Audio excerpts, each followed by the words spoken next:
A partir de agora, você assiste Verdade e Vida.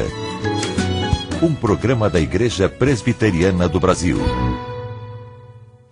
O dinheiro é um assunto que mexe conosco a todo momento, a todo instante. Nós temos tantas coisas para comprar, tantas coisas para vender, tantas coisas para consumir, tantas coisas para investir. O dinheiro é assunto da agenda diária da sua casa, da sua família. Como você lida com o dinheiro? O programa de hoje vai tratar sobre este assunto, a preocupação com o dinheiro. E nós vamos mostrar no programa como você pode ser uma pessoa livre da ansiedade em relação a este assunto da mais alta importância. Chame a sua família, chame os seus amigos e assista o programa de hoje, porque Deus tem uma palavra muito especial para o seu coração. E ainda no programa Verdade e Vida de hoje, você não pode perder a entrevista com o reverendo Adão Carlos sobre o centenário do Seminário Presbiteriano do Sul, em Campinas, São Paulo. E também um videoclipe com a cantora Ângela Caetano, interpretando a canção Deus o Mundo Amou. Verdade e Vida. Uma palavra de esperança para um mundo em crise. É com alegria que temos a presença do reverendo Adão Carlos do Nascimento, diretor do Seminário Presbiteriano do Sul, que está completando 100 anos de instalação na cidade de Campinas. Seja bem-vindo, reverendo. Muito obrigado, Daniel. Reverendo, nós falamos que o senhor está completando aqui o seminário, o senhor como diretor está nas comemorações dos 100 anos de instalação do Seminário de Campinas. E eu queria começar, o senhor enquanto diretor do seminário, qual a contribuição que o seminário tem dado aqui à cidade de Campinas e ao presbiterianismo no Brasil? O Seminário Presbiteriano do Sul se instalou em Campinas há 100 anos e foi a primeira escola de nível superior a se instalar aqui. Deu uma contribuição para a sociedade e tem sido um instrumento de Deus para o crescimento do Evangelho, especialmente do presbiterianismo nesta região. Quais são as competências, reverendo, que os seminários presbiterianos do Sul, do Norte, vários seminários no Brasil, trabalham na vida dos seus alunos? Aqui no Seminário Presbiteriano de Campinas, o Seminário Presbiteriano do Sul, nós trabalhamos 5 competências. A competência espiritual, ou seja, a vida com Deus, porque se o pastor não tiver vida com Deus, o seu ministério carece de sentido. A competência moral, o pastor tem que ser uma pessoa irrepreensível. A competência emocional e psicológica, porque o pastorado é cheio de altos e baixos. A competência intelectual e a competência administrativa e operacional. Esta última nós trabalhamos especialmente através dos estágios, dos vários estágios que os nossos alunos fazem durante o curso. Nós estamos vivendo uma época em que muitos movimentos cristãos pós-modernos, muitos líderes desses movimentos estão tendo uma vida totalmente desprovida da ética, ou até mesmo envolvidos com muitas coisas que não são condizentes com os princípios da palavra de Deus. O que o senhor tem a dizer sobre isso? Infelizmente, nós estamos vivendo uma época de mistura de cristianismo com paganismo, ou seja, uma dissociação da vida diária, da vida cotidiana com a vida espiritual. O elemento acha que ele pode ser altamente espiritual e, ao mesmo tempo, levar uma vida sem ética, levar uma vida com sérios problemas morais. Infelizmente, isso está acontecendo porque as pessoas que lideram esses movimentos não têm sido devidamente preparadas em todas as áreas. Não foram desenvolvidas todas estas competências que nós procuramos desenvolver nos nossos alunos aqui no Seminário Presbiteriano do Sul. Antigamente, o fato de uma pessoa ser pastor era uma credencial.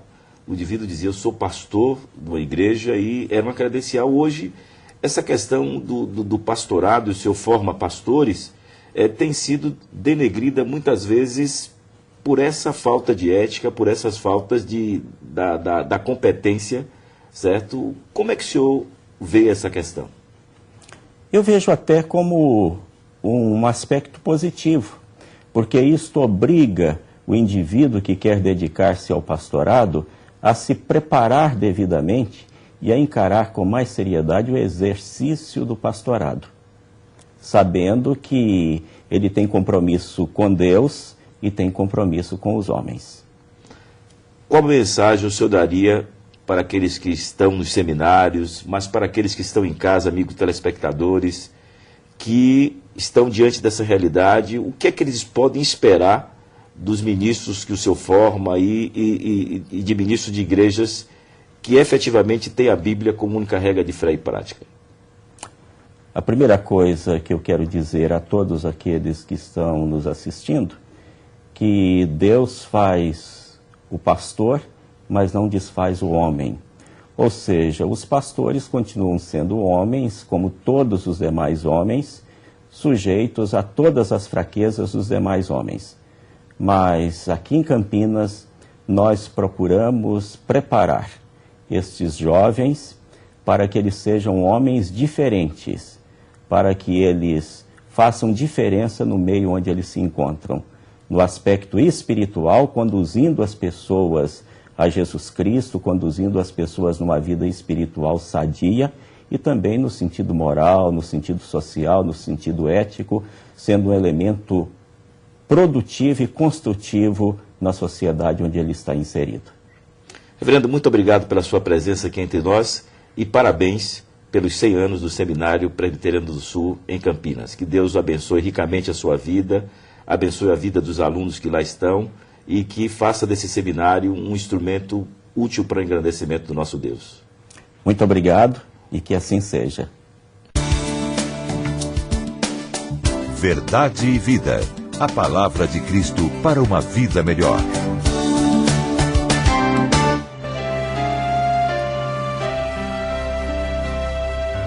Deus ao mundo amou, tanto amou que o seu Filho deu, para todo que nele crê, não pereça, não pereça.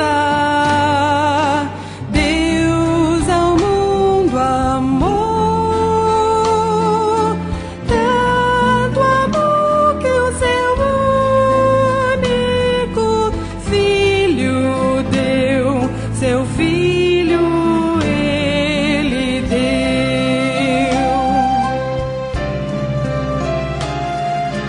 Deus ao mundo amou, tanto amou que o seu Filho deu, para todo que nele crê, não pereça, não pereça.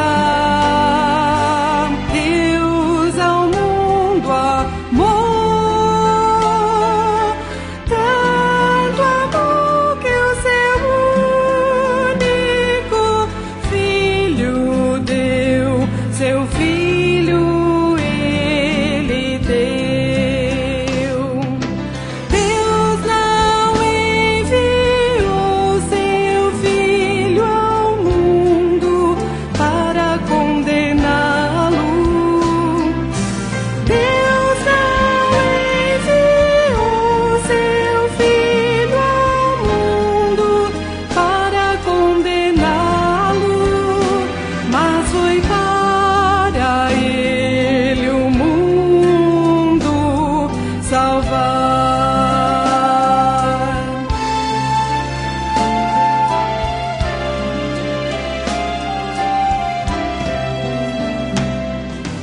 Deus ao mundo amou, tanto amou que o seu Filho deu, para todo que nele crê, não pereça, não pereça. Deus ao mundo amou, tanto amou que o seu único Filho deu, seu Filho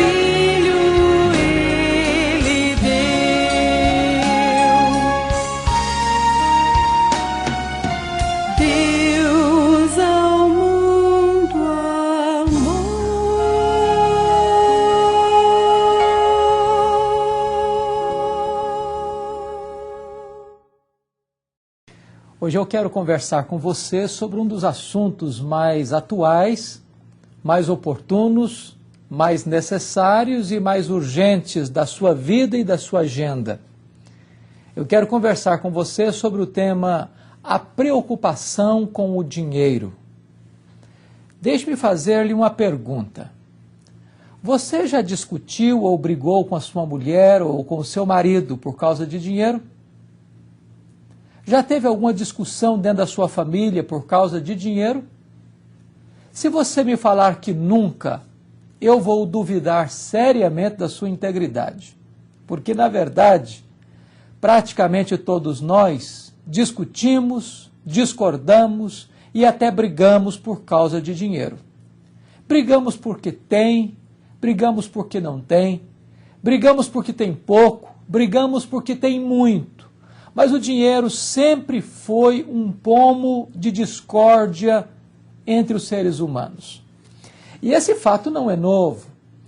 Você vai perceber que lá na família do patriarca Abraão, certo dia, exatamente no meio de uma festa, Sara viu Ismael caçoando do seu filho Isaque, e ela se encheu de ódio e ordenou o seu marido a repudiar aquela escrava, nem sequer mencionando o nome dela nem de seu filho.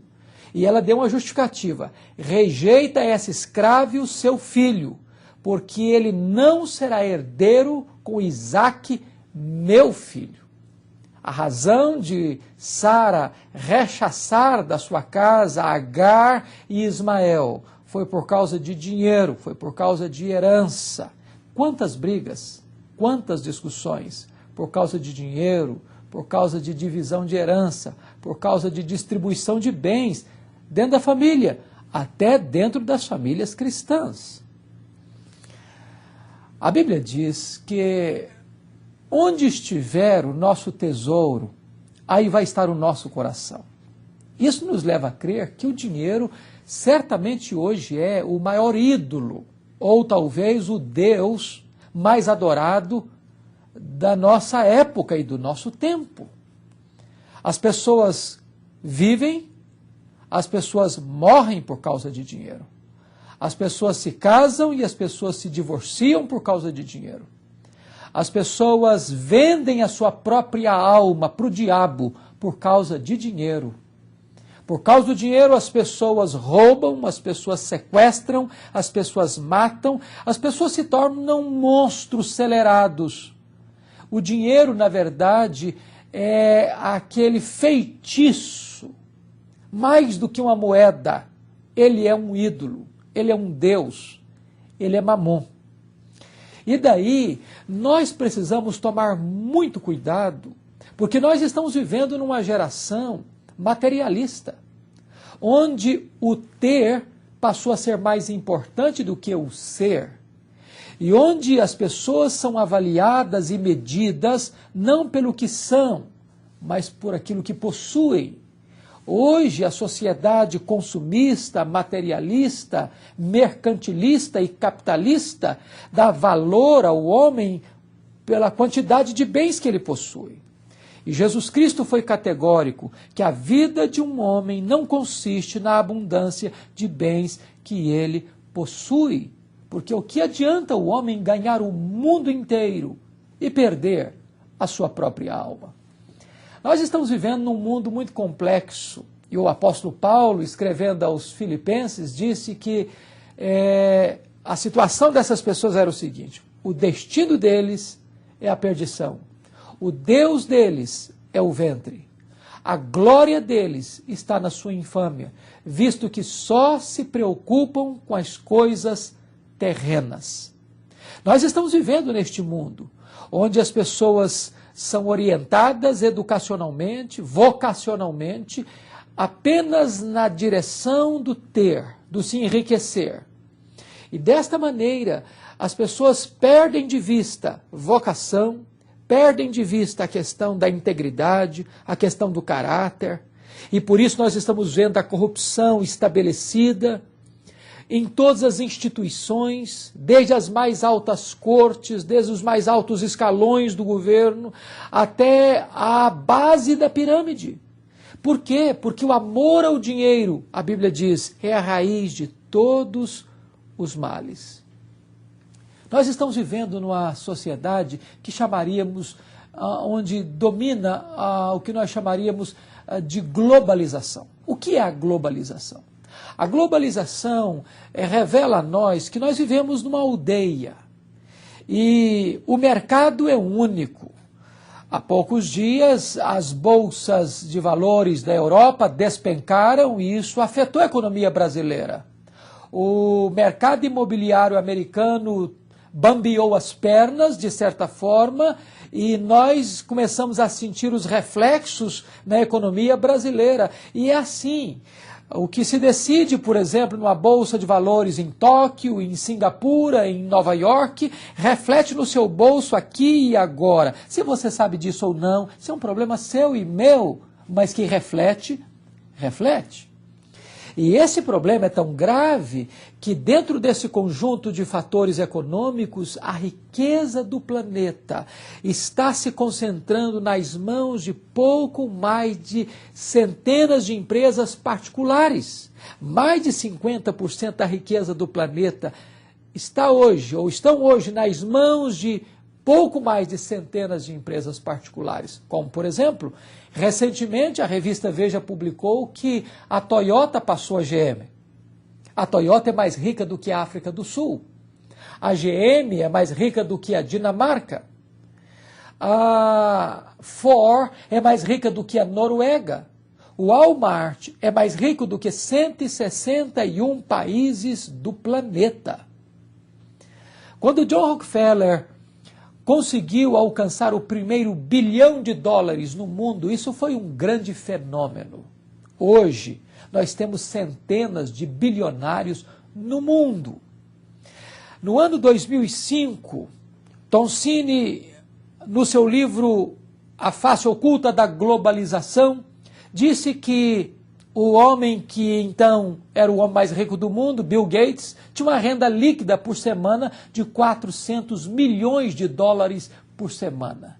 Pois bem, as revistas do Brasil inteiro, desde a semana passada, desde os meados do mês de agosto de 2007, relatam que um empresário mexicano hoje já é o homem mais rico do mundo, desbancando o reinado de Bill Gates.